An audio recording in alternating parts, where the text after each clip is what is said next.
తెలంగాణలో ఓవైపు ఎండలు దంచి కొడుతున్నాయి, మరోవైపు వర్షాలు పడే అవకాశం కూడా ఉందని వాతావరణ శాఖ అధికారులు అయితే చెప్తూ ఉన్నారు. అయితే ఈ రోజు చూసుకున్నట్లయితే తెలంగాణ రాష్ట్ర వ్యాప్తంగా కూడా అత్యధికంగా ఆదిలాబాద్ లో 43 డిగ్రీల పైగానే ఉష్ణోగ్రతలు అయితే నమోదయ్యాయి. దీంతో పాటు నిజామాబాద్, రామగుండం, మహబూబ్ నగర్, ఖమ్మం వంటి జిల్లాల్లో 40 డిగ్రీలకు పైగానే ఉష్ణోగ్రతలు నమోదవడంతో కూడా ఆ జిల్లాలకు ఆరెంజ్ అలర్ట్ ని జారీ చేసింది వాతావరణ శాఖ. ఇక మిగిలిన అన్ని జిల్లాల్లోనూ కూడా 36 నుండి 39 డిగ్రీల మధ్య అయితే ఉష్ణోగ్రతలు నమోదవుతున్నాయి. ఈ నేపథ్యంలోనే ఆ జిల్లాల్లో అయితే ఎల్లో అలర్ట్ కొనసాగుతుంది. అయితే మరోవైపు తెలంగాణలో రానున్న 2 రోజుల్లో కూడా వర్షాలు పడే అవకాశం ఉందని కూడా వాతావరణ శాఖ అధికారులు అయితే చెప్తూ ఉన్నారు. అంటే తూర్పు పశ్చిమ జిల్లాల్లో అయితే తేలికపాటి నుండి మోస్తరు వర్షాలు కురిసే అవకాశం ఉన్నట్లుగా కూడా వెదర్ ఆఫీసర్స్ అయితే చెప్తూ ఉన్నారు. ఈ రోజు కూడా పలు జిల్లాల్లో వర్షం పడే అవకాశం ఉన్నట్లుగా కూడా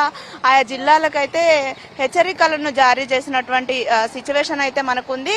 ఇటు చూసుకున్నట్లయితే మోస్తరు వర్షం అయితే కామారెడ్డి, నిజామాబాద్ జిల్లాలలో అయితే నమోదైంది. ఇక దీంతో పాటు జగిత్యాల, నిర్మల్, రాజన్న సిరిసిల్ల జిల్లాల్లో అయితే తేలికపాటి వర్షం కురిసే అవకాశం ఉందని కూడా ఆ జిల్లాలకేమో ఎల్లో అలర్ట్ ని జారీ చేసింది. ఇక కామారెడ్డి, నిజామాబాద్ జిల్లాలలో ఒక మోస్తరు వర్షం కురిసే అవకాశం ఉంది కాబట్టి ఆ జిల్లాలకైతే ఆరెంజ్ అలర్ట్ ని జారీ చేసింది వాతావరణ శాఖ.